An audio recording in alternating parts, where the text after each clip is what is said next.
این 0مین قسمت رادیو تلسکوپه.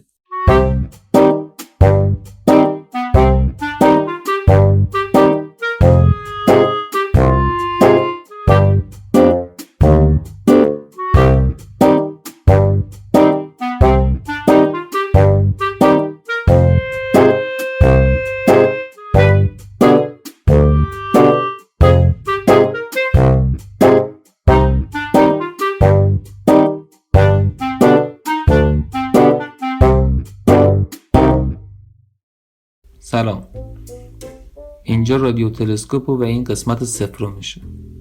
گفتم قسمت 0 چون قسمت اصلا جزء برنامه نیست، ولی خب مرض نداشتم که آپلودش کنم، چون اومدم بگم ماها اصلا کی هستیم.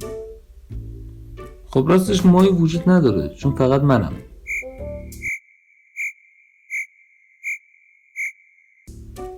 میدونم درکی سخته که این همه شعر رو روی یه نفره بگم، ولی خب همینه که هست. اینجا جاییه که در مورد هر چیزی که اتفاق بیفته، اصلا هر چی که دلم بخواد، هر جوری که دلم بخواد نظر میدم. البته نظر شما محترم.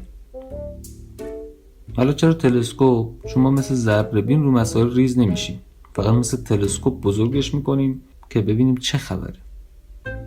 تخصصمون هم انواع خاوراست، مخصوصا این خاور نارنجیه.